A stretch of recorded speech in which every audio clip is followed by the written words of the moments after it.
Welcome back to Module 1, Lesson 3.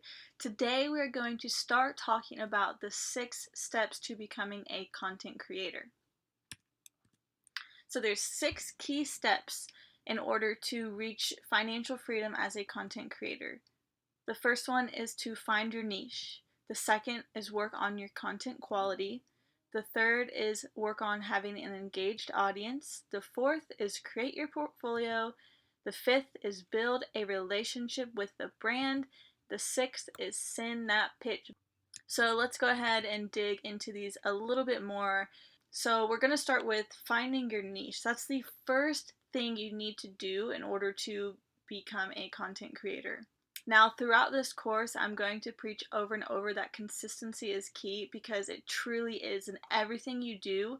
You can be doing everything right, but if you only show up half of the time or you're only putting in half the work, you're not being consistent, you are not going to see results. So, just like with everything else, finding your niche, consistency is key. It's kind of like that saying where if you try to speak to everyone, you really speak to no one. So you really want to be consistent in what you are sharing on your social media channels. Brands are looking to reach a specific target audience when they work with influencers, so they are more likely to pay someone whose audience matches those demographics as opposed to someone whose audience is more generic. So that's another reason why finding your niche, making it clear, being consistent about it is really, really, really important to being a content creator. Now, when you find your niche, you want to stay true to yourself because if you're not passionate about what you're sharing, it's going to be really easy to give up on it or not be consistent when things get rough. Okay, so you want to make sure that you stay true to yourself. You pick a niche that you're truly passionate about, that you're willing to share about, that is going to fuel the fire when things get tough for you. This should be the whole reason why you are sharing what you are. Now, when you decide on your niche, you want to make sure that it has room for growth so it's not overpopulated, but it's good to have competition within your niche because that creates a healthy market. And it's not only just enough to love your niche, but you want to be willing to learn about it. You want to be willing to share that knowledge in your niche, constantly be learning, constantly be teaching. So not only do you have to love it, but you have to learn it constantly. So the second thing we're going to talk about is content quality. So before you get into anything else, before you start working on your audience, before you start pitching to brands, you really want to get down and focus on your content quality because quality truly matters. Unless you have 100,000 plus followers already, you need to be able to offer brands more than just a sponsored post in order to make content creation a full-time job. So when you're at that level, when you're at 100,000 followers or higher, usually you can charge a lot more for sponsored posts. But a lot of us aren't at that point yet. I know I'm definitely not. Even though I have less than 10,000 followers, I've been doing content creation full time, working with brands full time since I've had 3,000 followers. Okay, and the main reason for that is because my content quality is so good that I'm able to offer brands content packages that they can use on their websites, that they can use for advertisements, for posts on their Instagram, anything like that. I offer that to brands, and that is what helps me be able to do this full time. So, good content equals consistent content. Again, there's that word consistent. When you're continuously making good, consistent, quality content, it's going to attract brands, it's going to attract followers, it'll end up on the Explore page, and you will get views that will convert into followers. So, good, quality, consistent content is very important. It also helps you stand out. People are more likely to click on an image that attracts their eye, that is not just like an average photo, right? If you have a not very well lit photo. It's dark, you can't really see what's going on in it. People really aren't going to care to click and see. If they can tell already by a quick glance that they don't know what the heck's going on, then they're just going to pass by. Whereas if it's a super well lit photo, really crisp, really sharp, it has a captivating subject or a message or something that speaks to them, they are going to click on it. And if you're consistently creating good quality content, again, you're going to get viewers who convert into followers. So it's a really great way to help you stand out and build your audience. Content quality is also important to brands because your content is an extension of theirs, right? So if your content lacks substance, if you are swearing all the time on there, or you're making grammatical errors, brands are going to look at that and they're not really going to want to work with you, right? Because your content, if you're promoting something of theirs, that's an extension of their work. So we want to stray away from creating bad content. So the next thing we're going to work on is creating an engaged audience. Now, all of these things we're going to go more in depth with. I'm going to teach you how to do all of these things exactly so that you can be a full-time content creator. So we're just going over them briefly here. Anyways, let's get back to the point. An engaged audience. So it is an essential part of this business because brands are starting to realize more and more that good engagement is actually more beneficial to them than someone who just has a large following. I'm sure you all know or have seen accounts that have bot followers, people who don't engage with their posts. That means that they don't have an influence over them, right? So if they post a product promoting a brand, if their audience doesn't already engage with their regular posts, why would they engage on a post that they're doing for a brand? So if you can prove to brands that you have a genuine connection with your audience and you have an influence over them, they are attracted to what you're saying, they're always holding conversations with you, all that good stuff. That is more beneficial to a brand than someone who just has a big following and not an engaged audience. Whether you have 300 followers or 300,000 followers, brands want to work with those who have the ability to get someone to click on the link they provide, right? Because that's what brands care about. Why would they want to get in front of a ton of people who don't care about their product? No, they want to get in front of people who are going to click on their product, who are going to buy their product. That's why it's so important to create an engaged audience. So the next thing you need to do to be a content creator is create a portfolio. So if you don't have a portfolio, chances are you will only be able to land free collaborations. A portfolio shows brands that you're professional, that you've done this before, that you can charge a premium rate for your services. And again, it's just more professional to have. You wouldn't show up to a job without a job resume or have given them a job resume before applying to that job, right? No, you always send out your job resume, whether you're applying online, whether you're going in and applying, you have a job resume. An influencer portfolio is like a resume for influencers. So portfolios consist of three things. A media kit, which again is like the main resume. This will have like your contact info. This will have a brief summary about you. This will have your stats, all that good stuff. This is a media kit. And then you'll have a rate sheet, which includes all your services and the prices, of course.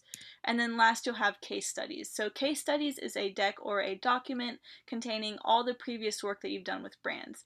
Don't worry if you haven't worked with brands yet, we'll go over what to do later on when we talk about creating case studies. Anyways, I just wanted to briefly mention this because it is an important part of becoming a content creator. Moving on, so the next thing we're going to talk about is building a relationship with brands. So I've actually become really good friends with some of the PR agents that I have applied to and worked for, and they have told me, you will not believe the amount of people who reach out to us, pitch to us, and they aren't even following us. Like, why do we want to work with someone who isn't passionate about our products already? Like, that's a clear sign that they're just looking for the quick gain, the money. They're in this for the money. They're not doing this because they're passionate about it. So the best way to stand out to a brand is to create a relationship with them way before you ever send that pitch, right? So when you find a brand that you want to work with, whether you already own some of their clothing or their products, You want to make sure that you follow them on Instagram or Facebook before you ever send that pitch. This shows them that you're truly interested in their products. You're not just doing this because you're looking to get a quick buck.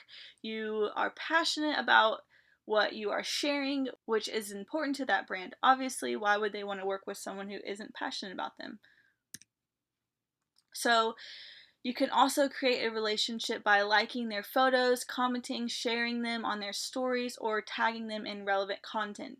So, what I mean about tagging them in relevant content is if you already own a piece of their clothing or their shoes or anything like that, and you take a photo with that brand in it, tag them in that brand. Now, do not tag them in stuff that they do not that does not pertain to them. If they're not featured in your photo, don't tag them. This comes across as spammy, and we don't want to be spammers.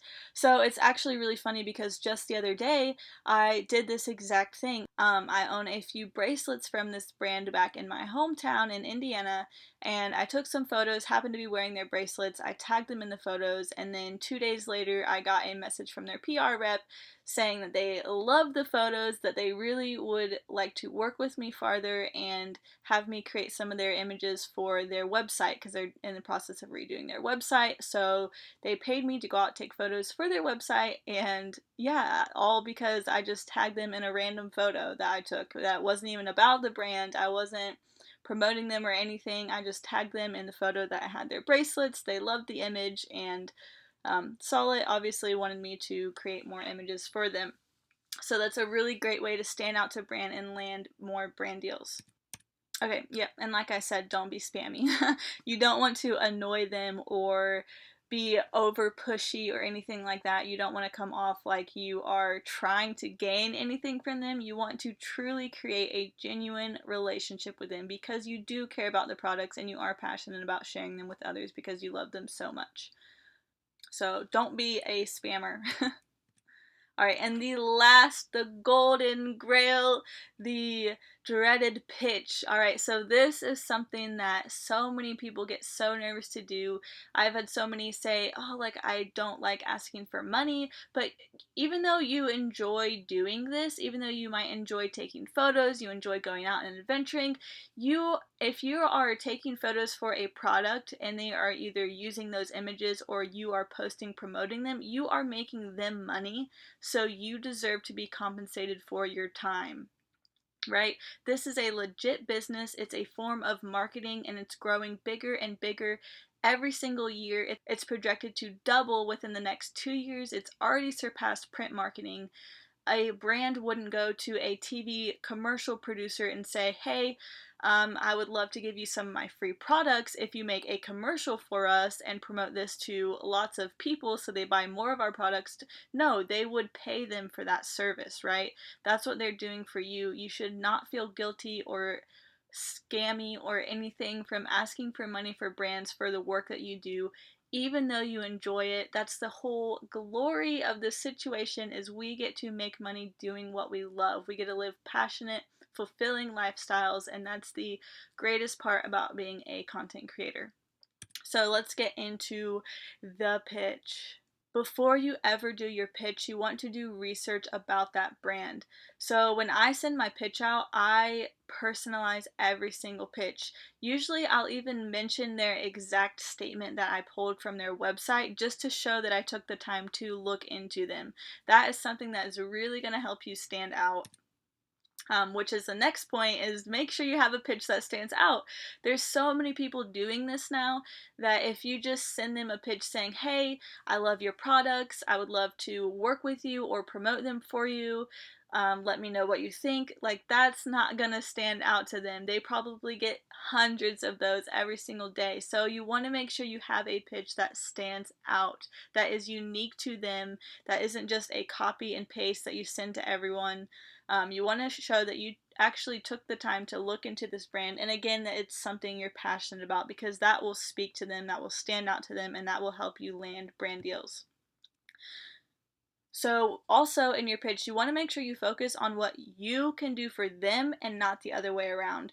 Like I said, I've become friends with some of the PR reps, and they've told me that so many people that pitch to them only talk about what the brand can do for them. Like, oh, I would love for you to send me some of your products. Like, no.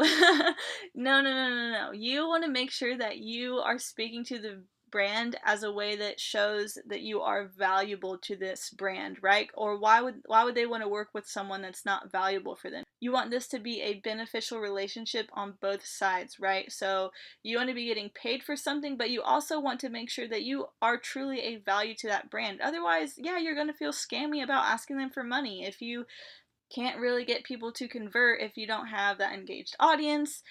All goes back into this big circle.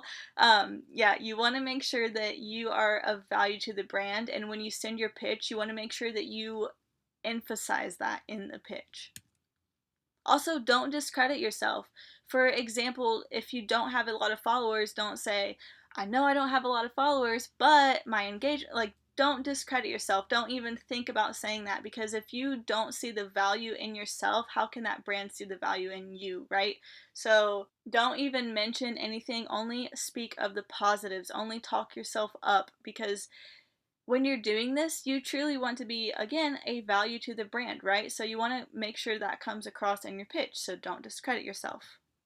And then the last thing for your pitch is follow up. Please, for the love of God, please follow up.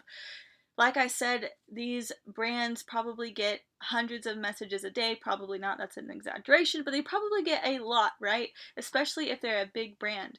So following up is a very, very, very good way to stand out and show them that you truly want this. It's the same with anything you do. If you apply for a job, you always get told follow up with that job. You're not going to be annoying, okay? I know a lot of people think, oh, if I follow up, like, they're going to think I'm annoying. They're going to think I'm pesky or pushy or something like that, but that is so not true. Following up shows them that you really, really want this position, that you want to work with them, that this is important to you. I once followed up with a brand 5 times before I heard back from them. But when I did hear back from them, not only did they want to work with me for the packages that I offered on my rate sheet, they also wanted to recruit me to help with their spring campaign, which is something I didn't even consider when sending the pitch. So, following up is a wonderful way to stand out to a brand. It is not going to annoy them, I promise you. Later on in this course, we are going to go over all of this stuff. I'm going to show you exactly how to structure your pitch to stand out and follow up templates, everything. We're all going to go over that, so don't worry. This is just a brief overview, but that is all I have for this lesson. I hope you guys found that helpful. Sorry I'm rambling in this one, but I'm super passionate about all this stuff. I'm so excited you guys are here, and I will see you in the next lesson.